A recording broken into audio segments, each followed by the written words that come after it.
Students, ये जो अपना चैप्टर चल रहा है सेकंड वाला हिस्ट्री में, उसमें हमने मुगल शासकों का काम जो है पूरा कर लिया था, अध्ययन उसका, और मुगल सल्तनत जो है प्रशासन है उसका। हम बच्चे देख रहे हैं सत्ता का प्रतिरोध संघर्ष राजस्थान के संदर्भ में। उसमें आज हम देखेंगे राव शेखा और हमीर देव चौहान के बारे में। तो ये जो है राजस्थान के प्रमुख शासक रहे हैं राव शेखा। इनको जो है शेखावत जो एक उपवर्ग था शेखावत, उसका संस्थापक भी माना जाता है। जन्म 24 सितंबर, ठीक है, 1433। पिता मोकर जो आमेर में एक उसकी एक जगह थी नान, वहां के शासक थे। माता का नाम निर्वाण। और 12 वर्ष के जब ही थे 1445 में, तभी इन्होंने अपने पिता का उत्तरदायित्व ये जिम्मेदारी संभाल ली थी। और आमेर के शासक थे उदयकरण, इन्होंने इनको एक उपाधि दी थी, ठीक है। तो ये वहां पे राव शेखा जो है, महाराव शेखा जो है वो कहलाए। इनका विजय अभियान जो पहला विजय अभियान कहा जाता है, 16 वर्ष की उम्र में मुल्तान सेवर नगर चल के इसमें इन्होंने अपना जो है यहाँ पर विजय अभियान किया था। और 1473 से 77 के बीच में इन्होंने नौब सिंह यादव से दादरी, जाडू जो राजपूत से उनसे भिवानी, इस्तार खान से हांसी और हैदर खान कायम खानी से हिसार, ये सब जो क्षेत्र जो है वो जीत ली थी। आपके बुक में भी आपको मिल जाएंगे, इनके बारे में पूरा यहाँ पर जिक्र जो है आपको मिलेगा। फिर 1449 में इन्होंने आमेरसर को अपनी राजधानी बनाया और वहां पे इन्होंने भगवान जगदीश का मंदिर भी बनाया। और इस आमेर इसे जो किले के जो महाना है वहां पे इनकी कहते हैं पत्नी ने कल्याण जी का मंदिर भी बनवाया था किले में। और शिकारगढ़ का किला 1477 में, और मृत्यु उनकी रालावत में 1488 में मानी जाती है। और उनकी उपलब्धियों में कहा जाता है कि इन्होंने 52 युद्ध जो है वो लड़े थे। तो ये जो राव शेखा जी है, इनका जन्म, इसमें इनकी पूरी जानकारी इसमें दी हुई है। और इनकी मृत्यु जहाँ पर हुई वहां पर छतरी बनी हुई इनकी याद में। और जीवन काल में इन्होंने 52 युद्ध लड़े। इन्हें जयपुर के कछवाहा वंश के उपवर्ग शेखावत का संस्थापक माना जाता है। और जो अभी मैंने बताया उनकी पत्नी ने किले के मुहाने पर कल्याण जी का मंदिर बनवाया था। तो ये जो है इनकी उपलब्धियां आती हैं। फिर हम आते हैं हमीर देव चौहान के बारे में। तो ये हमीर देव चौहान है, ये चौहान वंश के अंतिम शासक। ये चौहान वंश के पृथ्वीराज चौहान का नाम आपने सुना, उसी वंश के थे और उसका अंतिम शासक, महान शासक। और इनके जो है जो ख्याति हुई थी हमीर हट के कारण, हमीर हट जो महाकाव्य इसमें इसका जिक्र है महाकाव्य। और ये अपनी हट के कारण, पृथ्वीराज के बाद हट के कारण जो है ये विख्यात हुए थे। 1282 से 1301 तक का इनका जो है शासनकाल रहा था। ये रणथंभौर के शासक, ये इनके पिता जयत्र सिंह, इनके 2-3 थे पर ये प्रिय थे तो इनको जो है राजपाट इन्होंने करवाया था।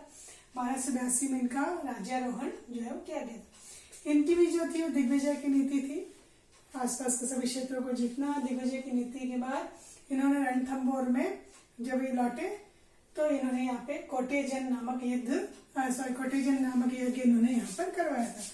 तो ये जो इनका दिग्विजय की नीति थी उसको भी हम देख लेते हैं यहाँ पर कि हमीर देव ने सिंहासन पर बैठने के बाद ही दिग्विजय की नीति अपनाई। मतलब सब दिशाओं में अपनी जय विजय की पताका लहराना। उन्होंने भीमरस के राजा अर्जुन को पराजित करके मांडलगढ़ से जो उसको वसूल किया। दक्षिण के परमार शासक भोज को पराजित करके ये उत्तर की ओर बढ़े, ठीक है।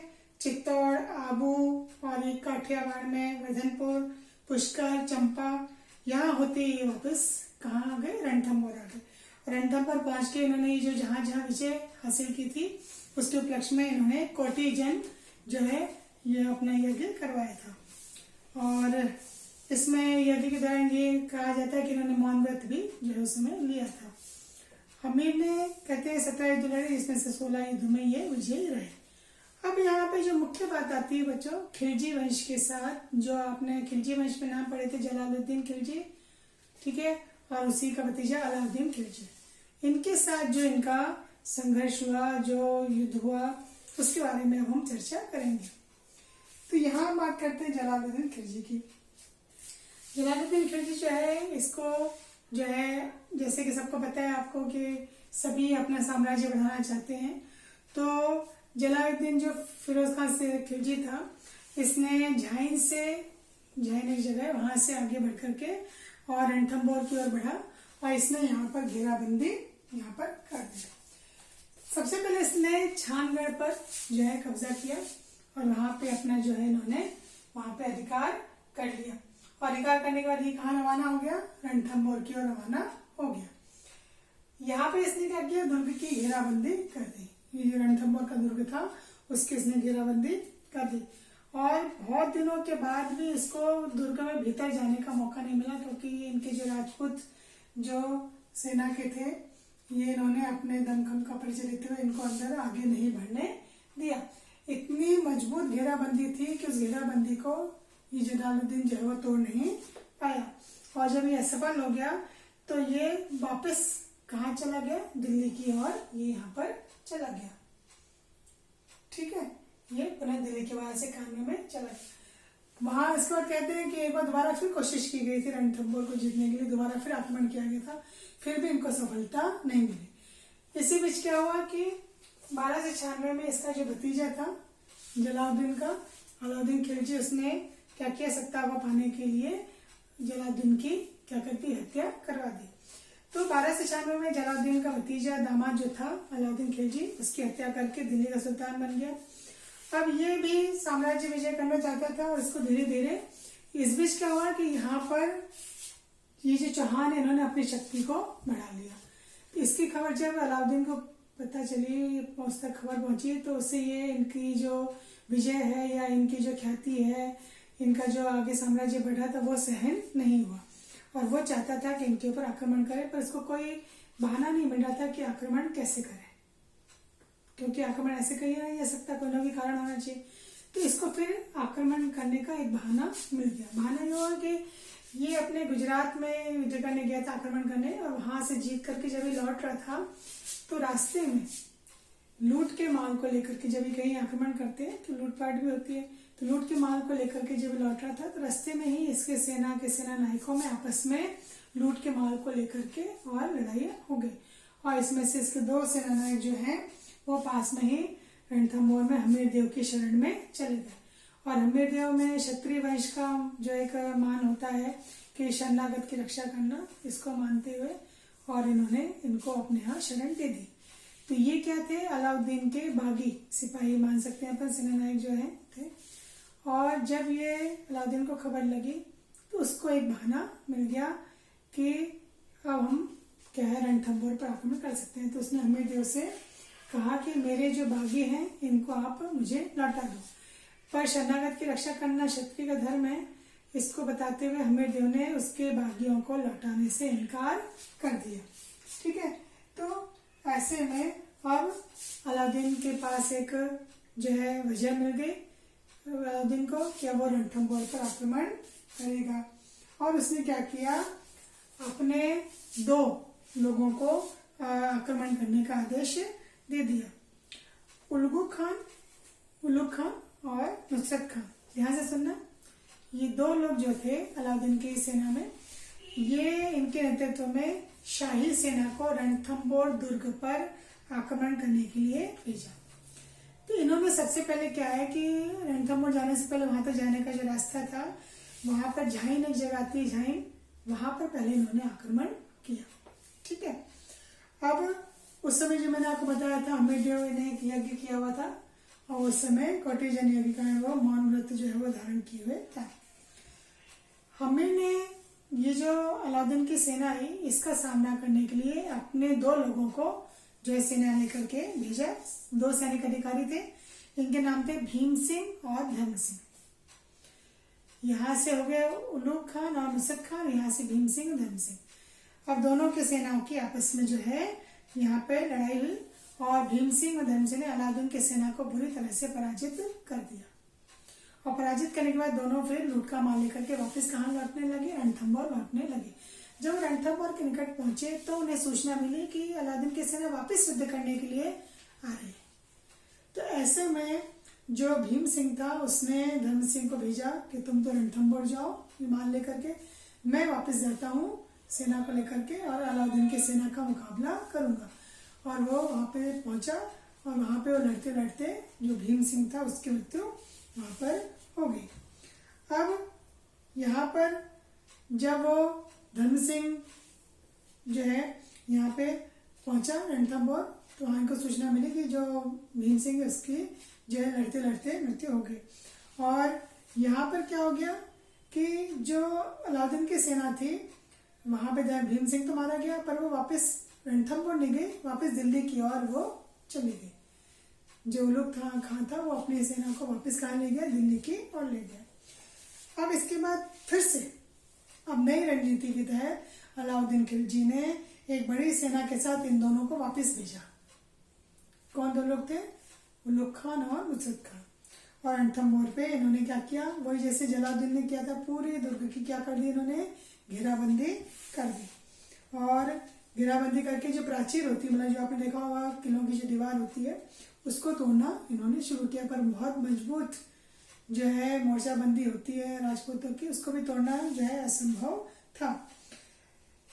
अब दोनों तरफ से बराबर जो है युद्ध हो रहा है, किला तो ऊपर होता ही है, तो वहां से गोला, बारूद का गोला, तोप का गोला है, तो उससे नुसरत खां की मृत्यु हो गई। तो ऐसे में सेना जो थी वापस, तुर्की सेना जो थी अलाउद्दीन की, वो वापस जो है वापस भागने लगी। और अलाउद्दीन खिलजी के पास इन्होंने नुसरत खां की मौत का जो है समाचार दिया। तब अलाउद्दीन खुद सेना लेकर के और रणथंभौर की ओर बढ़ा और दुर्ग पर उसने घेरा डाला। घेरा बहुत दिनों तक चलता रहा। इस बीच बारिश भी आ गई, तो बाहर नीचे मैदानों में जो जमी हुई सेना उसको तकलीफ भी हो रही थी। इस बीच अलाउद्दीन को ये भी खबर रही कि उसके जो दिल्ली में जो है उसका राज है, वहां पर भी कुछ विद्रोह की आशंका, कुछ और आक्रमण की आशंका है वहां पर हो रही थी। इसकी सूचना जब उसको मिली विद्रोह होने की, तो उसने सोचा कि यहाँ से रणथंभौर से भी जाना अभी एकदम से मुश्किल है, वहां पहुंचना भी है, दोनों स्थितियों को कैसे संभाला जाए। तो उसने एक चाल चली। उसने कहा रणथंभौर के दुर्ग में भीतर प्रवेश करने के लिए कुछ छल कपट करनी होगी, और उसने हमीरदेव के पास अपने एक संधि का प्रस्ताव जो था वो भेजा। उसने कहा कि मैं हमीरदेव से कि मैं आपसे संधि करना चाहता हूँ और शाही शिविर में जो है मिलना चाहता हूँ, इस तरह से। तो हमीरदेव ने उसकी बात पर विश्वास करते हुए अपने 2 सैनिकों को उनके पास भेज दिया। और सुल्तान ने क्या किया, उन दोनों को लालच देकर के और उनसे जो था दुर्ग में प्रवेश करने का जो रास्ता है उसका पता करवा लिया। तो उनके विश्वासघात के कारण क्या हुआ, सुल्तान की सेना को दुर्ग में प्रवेश करने का रास्ता मिल गया, और वो जो गुप्त मार्ग था वहां से तुर्की सेना अंदर प्रवेश कर गई।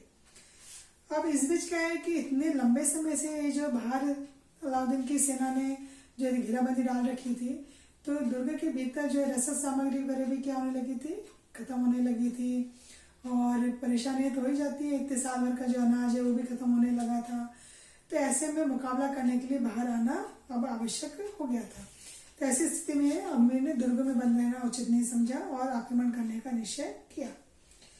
अब यहाँ पे 2-3 बातें आती हैं इतिहास में। एक तो ये कहा गया कि जो अलाउद्दीन की सेना थी बहुत बड़ी थी, पर राजपूत जो थे बहुत पराक्रमी थे, उनके सामने अलाउद्दीन की सेना टिक नहीं पाई और भाग खड़ी हुई।